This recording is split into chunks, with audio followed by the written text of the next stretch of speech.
तो इस एपिसोड की शुरुआत में हम देखते हैं कि अब वैंगा उस बंदे के पास चलता जा रहा होता है, जिसे देखने के बाद उसकी वाइफ डरती है, उसे बचाने के लिए आगे बढ़ने लग जाती है, जिस पर उस लड़की का फादर उसके सामने आता है और वो उसे रोक कर कहने लग जाता है कि वो सिर्फ उसे रिकवर करने के लिए आगे बढ़ रहा है। जिस पर वो कहने लग जाती है कि वैंगा के अंदर इतनी दया कैसे आ गई, मैं देखना चाहती हूँ, और वो उसे हटाकर आगे बढ़ने लग जाती है। जिस पर वैंगा अब उसे रोकने के लिए अपनी स्वॉर्ड का यूज करता है, जिस पर वो कहने लग जाती है कि ऐसा तुम क्यों कर रहे हो। तो वो कहने लग जाता है कि ये तुम्हारा हस्बैंड भी है ना, मुझे नहीं लगता। और अब ये देखकर वो सब हैरान हो रहे होते हैं और अब वो बंदा होश में आ जाता है। होश में आने के बाद वो कहने लग जाता है कि मैं कहाँ पर हूँ, मैं क्या कर रहा था यहाँ पर। जिस पर वो लड़की उससे कहने लग जाती है कि हमें घर चलना होगा, और उसे देखने के बाद वो कहने लग जाता है कि तुम कौन हो, मैं तुम्हें नहीं जानता हूँ, मैं तुम्हारे साथ क्यों चलूँ। जिस पर वो सारे बंदे हैरानी से उसे देखने लग जाते हैं और वो कहने लग जाते हैं कि आखिरकार से हुआ क्या है, इसने अपनी याददाश्त खो दी है क्या। और प्रिंस ताई हंसते हुए मन ही मन में कहने लग जाता है कि अब मजा आने वाला है। और अब हम देखते हैं कि वो लड़की उस बंदे को लेने के लिए आगे बढ़ने वाली होती है कि वो उससे डरता हो वहां से भाग जाता है। जिस पर अब वो उसके ऊपर उंगली करते हुए कहने लग जाती है कि वैंगा तुमने ये सब किया है। और इतने में ही वो लड़की जैसी उस टेक्निक को उसके ऊपर यूज कर रही थी, वो वैंगा के ऊपर यूज करने का इस्तेमाल करती है, लेकिन वैंगा उसके उस पतले से अटैक को भी काट देता है। और अब ये देखकर वो सब हैरान होने लग जाते हैं और याओ खड़े होते हुए कहने लग जाती है कि मुझे पता चल गया है कि ये तो सोल कंट्रोलिंग आर्ट है। जिस पर बायुआ वैली की मास्टर कहने लग जाती है कि अगर ये ऐसा ही है तो ये बहुत ज्यादा पावरफुल होगी, इतनी पावर में ही कोई बंदा ऐसा कर पाता है। और अब हम देखते हैं कि वो लड़की कह रही होती है कि लगता है कि मेरे ड्रामा खत्म हो गया है, लेकिन मैंने उस बंदे को सिर्फ इसलिए भेजा ताकि मुझे कुछ मजा आए, लेकिन ये मेरे ऊपर ही भारी पड़ गया। कोई बात नहीं, अब मुझे अपनी पावर को दिखाना ही होगा। और अब ये कहकर वो अपनी पावर को बाहर निकालने लग जाती है, जिस पर वैंगाओ भी कहने लग जाता है कि इसकी पावर तो बहुत ज्यादा है। लेकिन उस लड़की का फादर अपनी स्वॉर्ड को बाहर निकालता है और वो कहने लग जाता है कि वैंगाओ मैं भी तुम्हारा साथ दूंगा। जिस पर वो उसकी एनर्जी को हटाता है और वो कहने लग जाता है कि तुम्हें इसकी कोई भी जरूरत नहीं है, ये यहाँ पर book of life and death को लेने आई है, तो इसके लिए मैं ही काफी रहूंगा।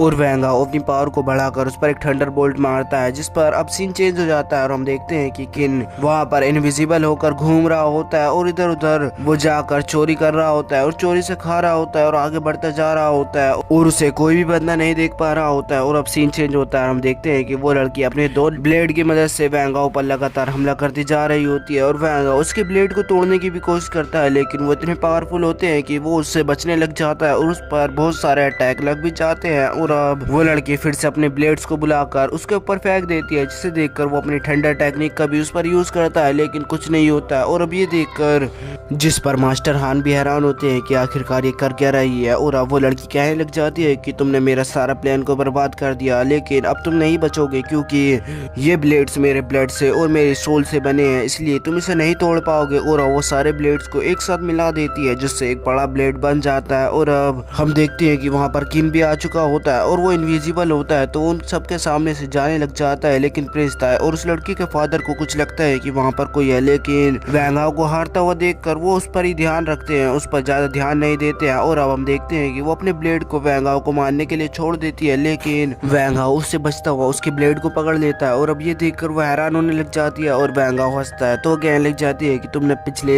2-3 अटैक इसलिए खाए कि मैं तुम्हारे झांसे में आ जाऊं। और अब वैंगा अपने सोल क्लो अटैक से उसके ब्लेड को तोड़ने की कोशिश कर रहा होता है, जिसे देखकर वो उसे रोकने के लिए आगे बढ़ने लग जाती है और वो उस पर हमला करने वाली होती है कि वो अपनी पूरी बॉडी को बदल देता है, जिसकी वजह से वो अब उसके पास भी नहीं आ पा रही होती है। और अब दूसरी तरफ हम देखते हैं कि केन उस secret book of life and death को छू लेता है, जिसके बाद ही उसकी वो इनविजिबल करने वाली टेक्निक गायब हो जाती है और वो सबको दिखाई देने लग जाता है, जिस पर वो सब उस पर लगातार हमला करने लग जाते हैं, लेकिन वो उनसे बार बार बच रहा होता है। और अब वो सारे मिलकर उस पर एक हमला करते हैं, लेकिन वो अपनी एनर्जी से उनको पीछे कर देता है, जिससे उनको ये पता चल जाता है कि वो बहुत ज्यादा ताकतवर है। लेकिन प्रिंस ताई वहीं का वहीं खड़ा होता है और उसे अपनी बातों में लगा लेता है और उसको अपनी फॉर्मेशन के ऊपर ले आता है, जिस पर वो अब वहाँ से मुश्किल से हिल पाएगा। जिस पर अब वो उस लड़की का फादर उस पर एक अटैक करता है, जिसे देखकर वो उसके अटैक पर एक काउंटर अटैक कर देता है। और अब ये देखकर वैंगा अपनी पावर के लेवल को बढ़ाता है और उसके पूरे ब्लेड को तोड़ देता है, जिसकी वजह से वो पीछे जाकर गिरती है और अब उसको बहुत ज्यादा डैमेज हो गया होता है, जिसकी वजह से वो अब हिल भी नहीं पा रही होती है। और अब जीत गया होता है, इसलिए वो secret book of life and death वैंगाओ के पास जाने लग जाती है, किन उसे रोकने की पूरी कोशिश करता है, लेकिन वो ऐसा नहीं कर पाता है। और वैंगाओ के पास जाने के बाद वो secret book of life and death खुल जाती है, जिसके अंदर वैंगाओ भी खींचे चला जाता है। और अब वैंगाओ की आंख खुलती है तो वो देखता है कि वहाँ पर वो अपनी बीवी के साथ लेटा हुआ होता है और वो वैंगाओ से कहने लग जाती है कि क्या तुमने किसी से लड़ाई पढ़ाई करता हुआ सपना देखा था क्या, कोई बात नहीं, सब कुछ ठीक हो जाएगा। और तभी वैंग हाओ को कुछ अजीब लग रहा होता है कि उसका बेटा भी वहाँ पर आ जाता है और वो कहने लग जाता है कि पापा आप उठ गए हो क्या, जिस पर वो हैरान होता है और वो कहने लग जाता है कि क्या मेरे बेटे भी हो गए हैं। और अब यहीं पर यह एपिसोड खत्म हो जाता है।